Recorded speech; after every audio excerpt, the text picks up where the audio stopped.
عاملة إيه يا لوزة أنتِ وهي؟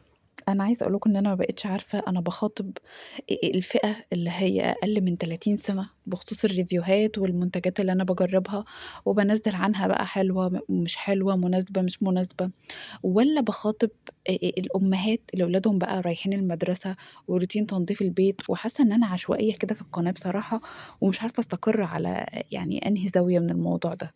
باحس إن أنتم حابين أكتر المنتجات، يعني خلّينا في القناة مثلًا في حاجات كتير جدًا أنا ما اتكلمتش معاكم فيها، يعني في زيوت كتيرة جدًا وحياة ربنا خلصت وأنا أصلًا عاينة العبوات بتاعتها ولسه ما اتكلمتش عليها، في حاجات حلوة وفي حاجات وحشة، وفي حاجات كمان للأطفال جربتها وما طلعتش حلوة وعايزة أطلع أحذّركم منها.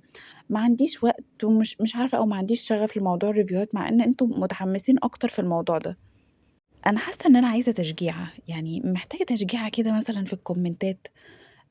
بالنسبة للناس اللي بتشوفني على الفيسبوك مثلًا محتاجة تروح تراجع اللي موجود على اليوتيوب، والّا أجيب لكم اللي على اليوتيوب مثلًا أنزّله على الفيسبوك، والبوستات اللي بانزّلها على الفيسبوك أجيبها أنزّلها هنا على المنتدى في اليوتيوب، أنا ما بقيتش عارفة منين بيودّي على فين.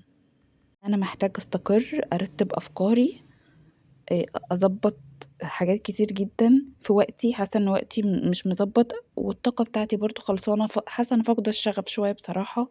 وبما إن النهارده أول يوم دراسة، فأنا محتاجة إن أنا أقعد مع نفسي، ساعات باحمد ربنا إن المدارس جات، ياه على الساعتين 3 بتوع الصبح دول، بامسك التليفون براحتي بقى واشرب كوباية الشاي بلبن كده، ياه بمزاج. المهم صحيًا ما كنتش قد كده، فطبعًا شغّلت المكنسة وده اضطرارًا، والله العظيم لو عليّا إن أنا أقعد كده ما اعملش حاجة، ما اعملش حاجة، أنا إنسانة كسولة. بُصّوا اللي عايز يعمل روتين بقى ويتشجّع وتقومي تنضّفي البيت، ما أنصحكيش تتفرّجي على فيديوهاتي بصراحة. أنا آسفة. بس يعني هي دي الحقيقة، يعني أقعد أقول لِك بقى أنا قُمت وعملت وتركت وشِلت وحطيت، أقسم بالله أنا مش قادرة أقوم إن أنا أشتري وأحُط.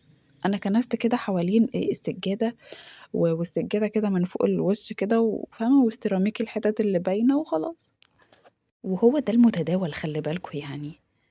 إحنا في السِن اللي هو في أواخر أنا في أواخر العشرينات لسه ما جبتش ال30. بس مش عارفة الجو صعب أوي والله، الدنيا قافشة جسم الإنسان كده مش قادر، لأ جسم الإنسان مش قادر فعلًا، بس ما ينفعش الشكل العام بتاع البيت برضه، يعني البيت يقول علينا إيه جايفين؟ حد ييجي لنا مثلًا فجأةً كده والصالة مش مترتبة، ما حدش هيشيل أكيد الكنب. المهم عملت كده من فوق الوش ولمّعت الشاشة لإن كانت بدأت إن هي تطرّب بصراحة. إن شاء الله بقى ربنا المستعان كده وننفّض التنضيفة الكبيرة اللي هي بتاعة رمضان.